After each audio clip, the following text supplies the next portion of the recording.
This is iPhone 18 Pro. And other than the brand new iPhone Fold, this is the only other iPhone coming this year in September. It's also technically the cheaper option this year in September. That iPhone Fold is going to cost you as much as a used Honda. In terms of design, think iPhone 17 Pro, but burgundy. Luckily, hidden under this design are a couple special new features, and we'll get to those. Where things do get interesting in terms of the look of the phone is the front. Dynamic Island was originally introduced with iPhone 14 as a clever software magic trick to hide the fact that the actual hardware looked like this: a circular cutout for the camera and a separate cutout for Face ID. Dynamic Island turned that design blunder into a feature, and a great feature at that. One of the most clever ideas Apple has ever had. With iPhone 18 Pro, you might notice first the top of the device. The Face ID is still there,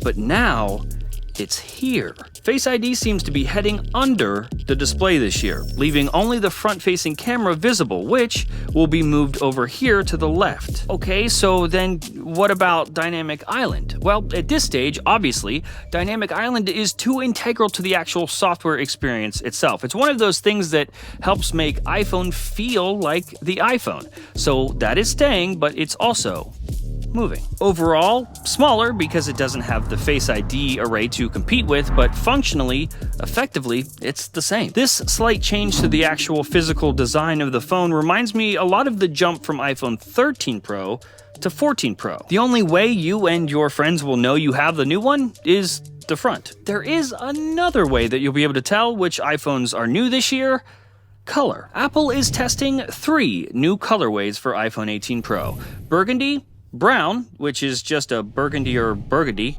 and purple. The cameras this year are getting a massive upgrade. An upgrade that I would argue is the most significant upgrade that has come to iPhone camera systems since the addition of more than one of them. Apple is leaning towards shipping this phone with a variable aperture, which physically changes how open or closed the lens is. More open to allow for more light to physically enter in a low light environment, or tighten during brighter conditions. Basically, the same way the human eye works. The aperture opening wider also allows for a more shallow depth of field, which in this case would look and be more genuine than ever, relying less on the computational capabilities of portrait mode in software. I would like to add 2 points of caution here. Number 1, I would not be shocked if we only saw this ship with iPhone 18 Pro Max.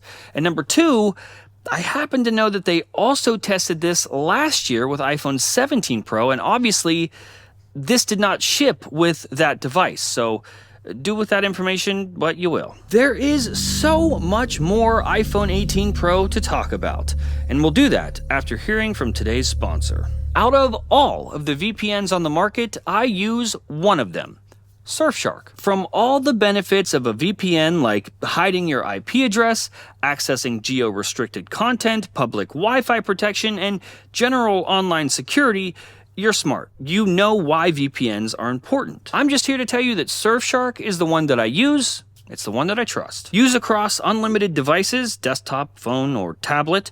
No logs are stored. They have amazing 24/7 customer service and 4,500 servers across 100 countries. Surfshark is a VPN that does not compromise your experience. You basically forget that you're using one. And there are other services like Surfshark Search that avoid ads and tracking. That's a great bonus. Even greater is getting 4 extra months for free at surfshark.com/FPT with code FPT at checkout. All VPNs claim to be the very best, but Surfshark is. Link in the description below.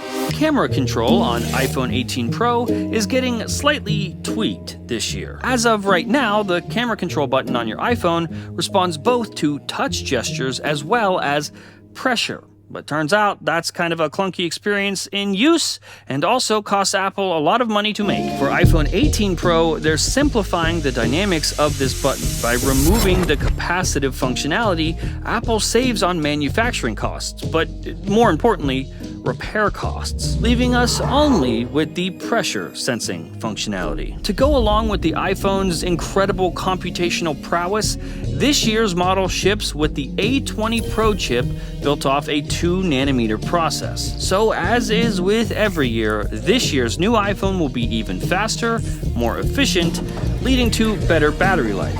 Who would have guessed?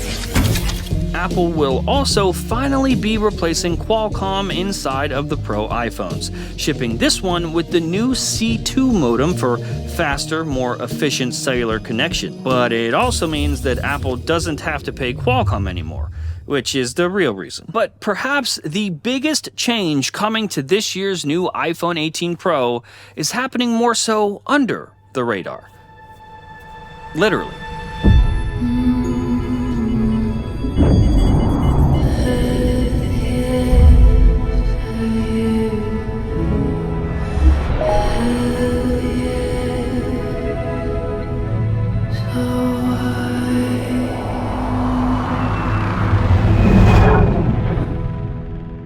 Apple has been working on integrating support for 5G networks that are broadcasted from satellites, rather than only relying on towers built out of Elmer's glue and chewed up bubblegum that are sticking out of the ground here on Earth. This is a plan that I believe became very obvious once they implemented emergency SOS features via satellite back with the iPhone 14. And just like those features, this is a big deal. It is a game changer. It's one of those things that tweaks the landscape moving forward, not just for iPhone, but for everybody. But by the time this is all implemented 100% of the way they envisioned across all of their devices, Tim Cook will be long gone, because that guy is leaving.